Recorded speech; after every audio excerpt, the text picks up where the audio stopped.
In this week's episode of Berserk, Guts and his fellow band of Final Fantasy cosplayers battle against an evil, violent horde of trolls. And you know what that means? It's time for another blood orgy! The creator of the Berserk series, Kentaro Miura, seems to have something of a fetish for watching Guts completely just obliterate hordes of enemies with one massive swing. It's one of the trademarks of the Berserk manga series, where it's all done in extreme detail and it's up to your imagination to see how Guts was able to take out all of these groups of monsters with just a couple of swings of his gigantic and ridiculous sword. In the anime version, it's shown that he's able to do this in one clean swing, and my god, is it satisfying as hell. This week's episode of Berserk was pretty damn pitch perfect, and one of the few episodes of this anime adaptation which I truly believes actually captures the essence of the Berserk manga series, both from a storytelling standpoint and of course from the ridiculous over-the-top action.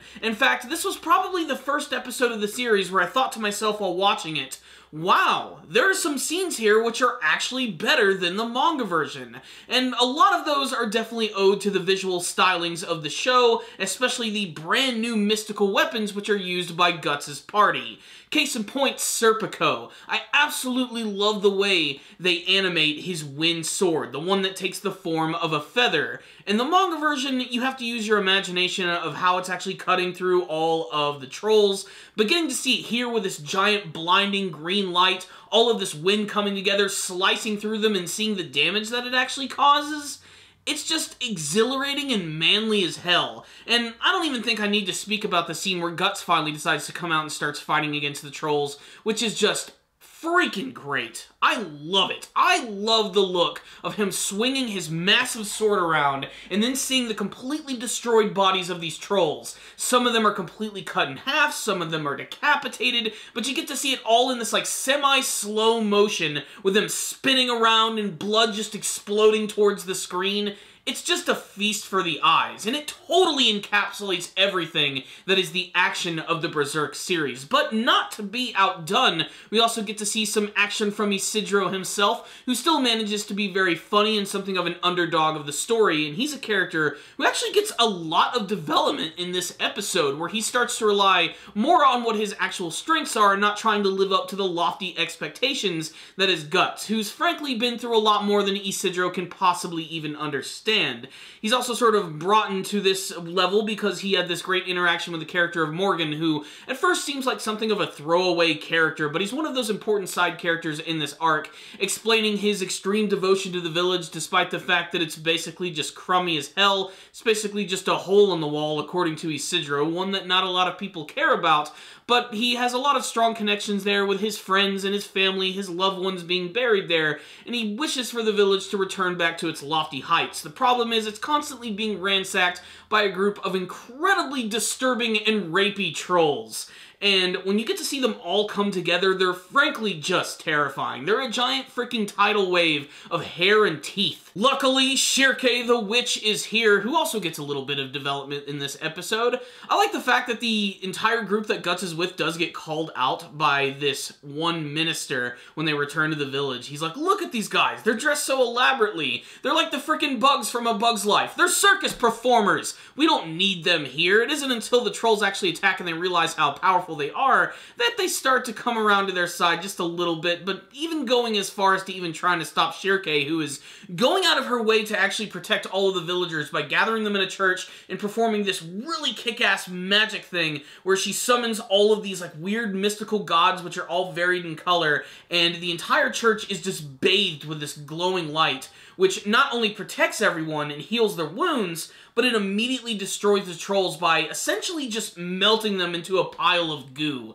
And it looks really awesome, especially the color scheme. This is the type of thing that surprises me the most about this series, because again, just like the Berserk manga, it's super detailed, but there is no color. Actually getting to see these type of colors in the Berserk anime series is pretty damned awesome. I really love it. It almost seems like it wouldn't fit with the actual tone of the series, but for the character of Shirke, it just works perfectly for her. Not to mention there's a little bit of tension with her, the villagers, and even Farnese, who's still sort of coming to terms with the fact that the world is not as perfect as she thought it was, her religion was kind of batshit insane, and it continues to have something of a strong stranglehold on the entire people of this world, which is, again, why the villagers are so apprehensive at first about using the help of Shirkei and, of course, Guts, because just look at them. They look insane. If the Holy See actually saw these people, they'd waste no time in burning their asses to the stake, because anything that looks a little weird and not in line, they're just gonna burn it. That's just the thing that they do. Showing again that despite the fact that there is a holy presence in the world of Berserk, it can be just as demonic and evil as the actual monsters and creatures that they're constantly fighting against. But really, this episode is all about that big scene with the trolls coming out and all the action. It's so great! I love the mixture of the classic atmospheric music and even the hardcore metal that you get when Guts is just going to town on these big, scaly, hairy monsters. It's satisfying as hell, and so is this week's episode. So, what's the rundown on this week's episode of Berserk? Like I said, I think the most important thing about this episode is that it's really capturing the feel and the essence of the Berserk manga series. I think the second season thus far has done a much better job of sort of translating what Berserk is all about to the screen. There's still the CG animation there, but it manages to look pretty cool, and like I said in the first season, I think that the CG animation works really well for, like, the monsters and creatures in the series, because since they already have something of an otherworldly presence to them, actually get to seeing them move around with that weird style of animation actually does make them seem just a little bit more creepy. And another good thing about this episode is that Guts was not just the star. Everybody kind of had their moment, with the first half of the episode being devoted to individual characters, spending some time with them, getting to see them actually change and grow, and then finally getting to the signature action of the series. This was kind of a full package episode of Berserk, and basically there's nothing wrong with that. It was satisfying from beginning to end, and I'm really, really digging it right now. I cannot wait to see what the next episode is going to bring. Just check out the preview. You'll even get a preview for another monster that's going to make a big appearance soon.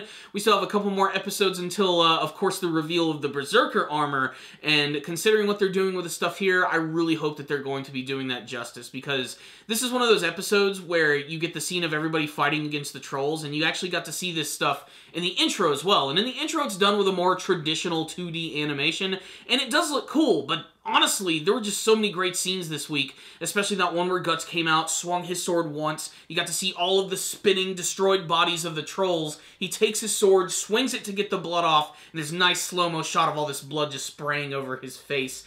It's just epic and manly. It's the best way to describe it. And that's why I really loved this week's episode of Berserk, which I'm going to give a 5 out of 5. I really liked this one. It's starting to get really interesting, and if you're looking for a really epic, dark fantasy anime series, then look no further than the premiere one that is Berserk. Yes, it still has some weird, wonky CG animation, but honestly, I think it gets better every week, and that's a reason to check it out. So there it is. That's my thoughts on this awesome episode of the series. If any of you guys did watch it, make sure to tell me what you thought about it in the comment section below. Were there any new characters this week that you're starting to become attached to, like maybe Shirkei the Witch, maybe what was going on with Isidro? What did you think of Serpico's weapon going up against the trolls? And of course, Guts doing what he does best, which is just completely fucking up some monsters. And what do you hope to see from the rest of this season of Berserk? Thank you guys for watching this review. Make sure to subscribe to the channel for all things Berserk anime and manga related.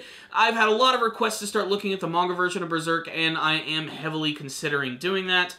And, of course, if you did watch the episode, tell me what you thought about it. I'd love to talk with you guys about it. And if you liked this video, please give it a thumbs up, or if you didn't like it, give it a thumbs down. I'll see you guys next time. And, as always, stay down, baby!